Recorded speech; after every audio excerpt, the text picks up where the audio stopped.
Hi, we're sitting here with Chris Kaye from Sherpa. He's CEO and founder of that startup, and you're in the sector of insurtech. So just tell us a bit about Sherpa. What are you doing?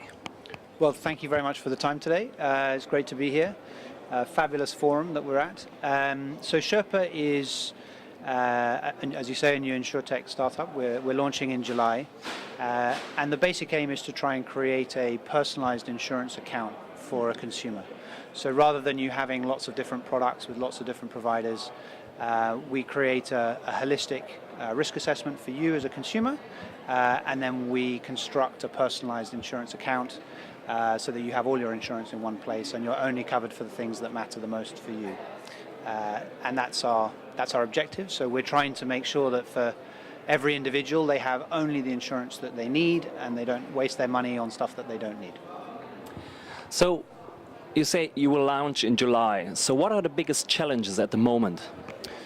It's really hard. Building an insurance business from scratch it's great fun, but it's a huge challenge. The things that we're grappling with the most are the interface with the existing insurance industry. So we need help particularly from the reinsurers who are at the back end of the market, and it's taken us 5 months to select a reinsurance partner, which we're very happy to have done in the last week. But that process was very long. It was very engaged, and we had to make sure we had the right partner. The regulation also is hard. It's a 4-month process to go through to get regulated as an insurance intermediary, which is what we will be. And so those things they take time, and they kind of, it distracts you from trying to deliver great product to the customer, because you have to spend so much time on the insurance back end. But it's important. If we get that wrong, we'll be dead. So we have to get it right. So we have to take the time. So for me as a customer, insurance is kind of unsexy. So, Unsexy, yes.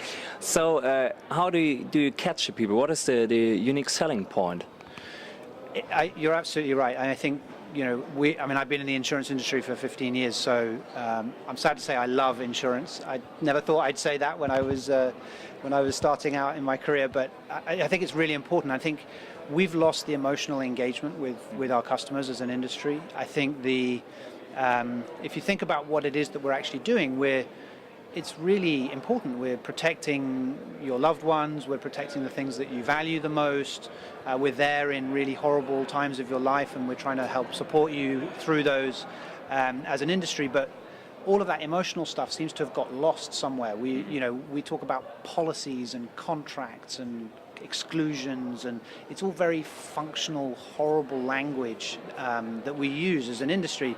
And we're trying to sort of take all of that and kind of get us back to our roots of really trying to be there and help you as an individual and as a household in sort of situations that are tough to deal with. And so we're trying to create a brand, we're trying to create a customer experience, we're trying to create a solution that feels much more emotionally engaged than you would normally have with an insurance company.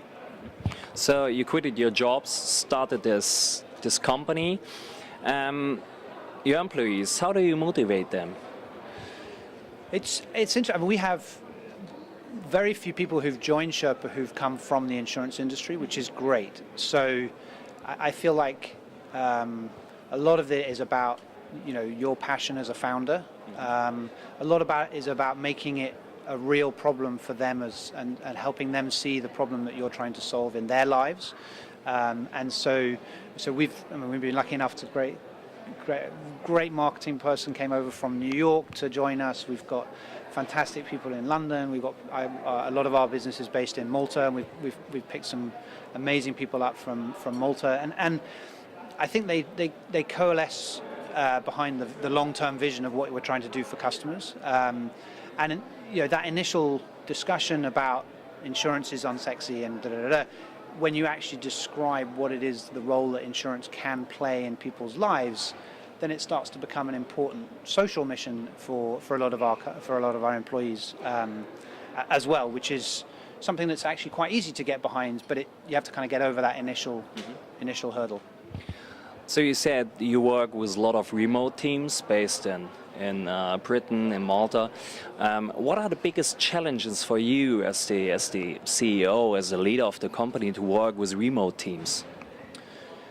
This is something we struggle with on a daily basis. We use a lot of technology to help support that, whether that's communication forums and sharing collaboration tools. I end up traveling a lot personally because I want to spend time with individuals. I think that FaceTime is important, and so I personally end up traveling a lot to be with the teams. But I think what we try and create is we have a sort of a no FaceTime issue, kind of culture. So it doesn't matter where you are, when it is, what have you. You can be wherever you want to be. You can do things in your own way as an individual, and as long as we're coming together when we need to come together, and as long as we're kind of producing what we need to produce, then that's really all that counts. And I think it's the way of the future. I think 1,000 people sitting in an office in a city is not going to be the way that work works going forward. And we've created a company and a culture that we think is more sort of adapted to the way that people actually want to live their lives and interact with their employer. So do you have some last really practical tips for the young leaders here to manage their teams or to manage their studies? Yeah, I think I think it's a fantastic time to be kind of coming out into the world of work. I think there's so many different opportunities. I would say don't compromise on your own personal vision. I think that's so important.